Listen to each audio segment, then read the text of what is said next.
Juste avant que la vidéo commence, je me présente, je suis le trader du dimanche et si tu veux devenir autonome en bourse, tous les liens sont dans la description, donc pense à aller y faire un tour.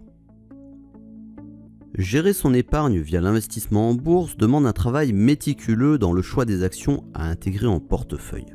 Une tâche qui allie gestion du risque et performance. Alors que certains investisseurs se contentent d'acheter des actions en se reposant sur des critères tels que le rendement, l'historique de son cours ou encore la composition du capital qui peut la rendre opéable, d'autres préfèrent effectuer un premier tri en fonction de l'activité. Dans cette vidéo, nous allons étudier les différences entre les actions cycliques et défensives à travers la corrélation ou non qu'elles entretiennent avec les différents cycles économiques et nous verrons également à quel point il est utile de mixer les deux afin de diversifier son portefeuille et ainsi mieux gérer son risque.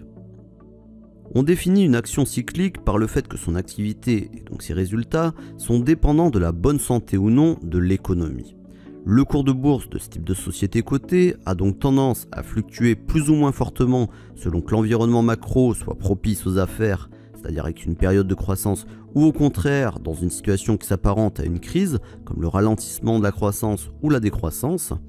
Certains secteurs d'activité sont connus pour être cycliques, à l'image du luxe, de la finance ou encore de l'automobile, et la liste n'est évidemment pas exhaustive. En effet, lorsque l'économie va mal, les particuliers tendent à épargner, ils se détournent donc des dépenses superflues ou dites de confort pour se recentrer sur leurs besoins primaires car ils n'ont pas confiance dans le futur.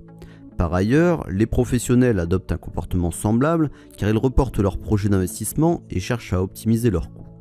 Si on observe l'évolution du titre Publicis Group sur les 2 dernières années, c'est-à-dire de octobre 2019 à octobre 2021, soit une période qui englobe la dernière crise financière liée au Covid-19, on peut apercevoir clairement la corrélation entre l'action et son indice de référence, autrement dit le CAC 40. Alors que le titre a perdu plus de la moitié de sa valeur au cours du premier trimestre 2020, la dynamique qui a suivi montre bien que lorsque l'optimisme des investisseurs à propos de l'économie réapparaît, une valeur cyclique rebondit fortement.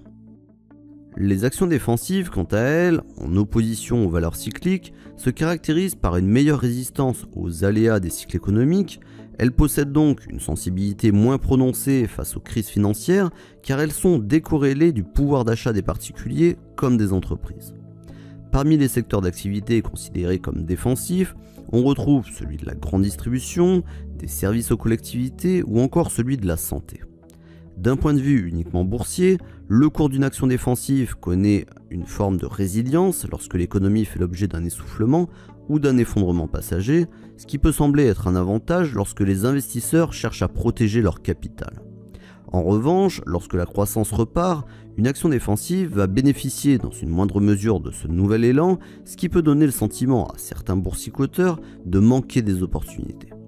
Contrairement à l'exemple précédent, dans lequel nous avions vu que l'action Publicis réagissait fortement aux craintes et espoirs des opérateurs, ici on s'aperçoit qu'une valeur défensive telle qu'Orange a mieux résisté à la déflagration boursière engendrée par l'annonce du confinement au printemps 2020. En effet, avec une perte équivalente à un tiers de sa valeur, elle a permis aux actionnaires de limiter leurs pertes pendant la chute. Toutefois, la suite nous montre que le rebond du CAC 40 dans les mois qui ont suivi n'ont pas eu d'effet particulier sur l'action qui a continué à végéter dans une zone comprise entre 9 € et 11 €. Choisir d'investir sur des actions cycliques ou défensives dépend à la fois de votre aversion au risque et de votre besoin de diversification. La question que vous devez vous poser est la suivante: est-ce que les titres que je possède en portefeuille sont capables de résister à une chute sévère des marchés dans les semaines ou mois à venir? Au fond, la réponse à cette question réside bien souvent dans l'élaboration d'un portefeuille composé à la fois d'actions cycliques et défensives, et en particulier si vous avez une approche à long terme.